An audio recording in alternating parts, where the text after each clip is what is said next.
Assalamualaikum warahmatullahi wabarakatuh.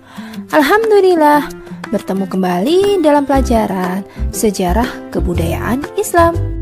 Sholih dan sholihah. Dan berikut adalah beberapa peperangan yang diikuti oleh Nabi Muhammad SAW dan juga kaum muslimin dalam mempertahankan diri dari serangan orang kafir. Yang pertama adalah Perang Badar. Peristiwa Badar terjadi pada tanggal 17 Ramadan tahun 2 Hijriah. Peristiwa ini terjadi karena kaum muslimin diserang dan mempertahankan diri. Peristiwa bermula saat kafilah dagang kafir Quraisy yang dipimpin oleh Abu Sufyan melewati ujung perbatasan Madinah.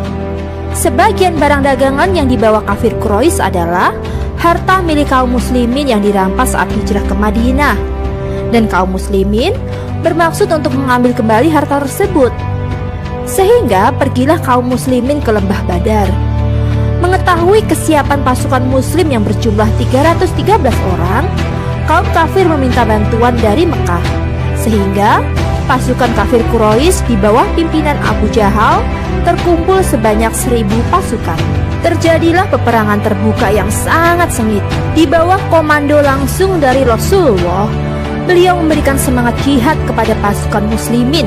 Walaupun secara jumlah pasukan muslimin kalah dibandingkan pasukan kafir Quraisy, namun kaum muslimin berkeyakinan pertolongan Allah Subhanahu wa Ta'ala akan datang.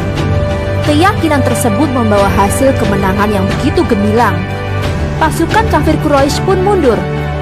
Kemenangan ini menambah keimanan kaum muslimin bahwa kebenaran akan mengalahkan kemungkaran.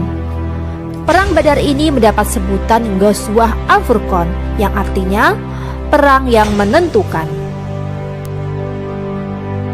Perang berikutnya adalah Perang Uhud.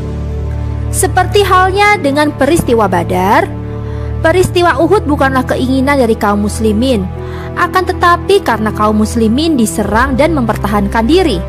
Peristiwa Uhud terjadi pada pertengahan bulan Syaban tahun ketiga Hijriah dan terjadi di Bukit Uhud. Peristiwa Uhud terjadi karena kaum kafir Quraisy ingin membalas dendam atas kekalahan mereka pada saat Perang Badar. Secara diam-diam, kaum kafir Quraisy menghimpun kekuatan sebanyak 3000 pasukan untuk menyerbu umat muslim di Madinah. Rencana ini terdengar oleh kaum muslimin, sehingga Rasulullah mengumpulkan pasukan sampai berhasil terkumpul sebanyak 1000 orang. Namun seorang munafik Madinah yang bernama Abdullah bin Ubay menghasut sampai akhirnya 300 orang munafik berbelok tidak mau ikut perang. Dan jumlah pasukan muslimin yang ikut perang ke Bukit Uhud hanya berjumlah 700 orang. Rasulullah mengatur strategi perang. 50 orang pemanah ditempatkan di atas Bukit Uhud dengan dipimpin oleh Abdullah bin Zubair. Rasulullah berpesan kepada mereka agar tidak meninggalkan tempat mereka apapun yang terjadi sampai ada komando dari Rasulullah sendiri. Nah teman-teman, ternyata pasukan pemanah ini lalai dan tidak amanah terhadap pesan Rasulullah tersebut, sehingga kaum muslimin harus kehilangan 70 orang syuhada penghafal Al-Quran. Dan Rasulullah sendiri bahkan kehilangan pamannya yang sangat dicintai, yaitu Hamzah. Beliau gugur dalam mempertahankan dan melindungi kaum muslimin. Inilah yang menjadi penyebab kekalahan kaum muslimin dalam Perang Uhud. Perang yang berikutnya adalah Perang Khandaq. Seperti halnya dengan Perang Badar dan juga Perang Uhud, peristiwa Khandaq bukanlah keinginan dari kaum muslimin. Akan tetapi kaum muslimin diserang dan mempertahankan diri. Peristiwa Khandaq terjadi pada bulan Syawal tahun ke-5 Hijriah atau 627 Masehi. Peristiwa ini terjadi karena pasukan gabungan kaum kafir Quraisy Mekah ingin menyerbu muslimin di Madinah. Peristiwa Khandaq juga disebut sebagai Perang Ahzab karena pasukan kafir Quraisy mengumpulkan beberapa suku di Mekah untuk bergabung menyerang Madinah. Jumlah pasukan kafir Quraisy Mekah ini sebanyak 10.000 orang dan dipimpin langsung oleh Abu Sufyan. Sementara itu, kaum muslimin langsung dipimpin oleh Rasulullah Muhammad. Rasulullah Muhammad menerapkan beberapa strategi di dalam perang Khandaq ini. Di antaranya adalah dengan menggali parit untuk persiapan menghadapi serbuan kaum kafir Quraisy. Ide untuk membuat parit ini datang dari sahabat yaitu Salman Al-Farisi. Tujuan dibuatnya parit tersebut adalah agar pasukan musuh tidak dapat melewati parit tersebut sehingga kota Madinah terjaga keamanannya. Selama 1 bulan, pasukan gabungan kafir Quraisy mengepung kota Madinah dengan cara berkemah di sebelah utara kota Madinah.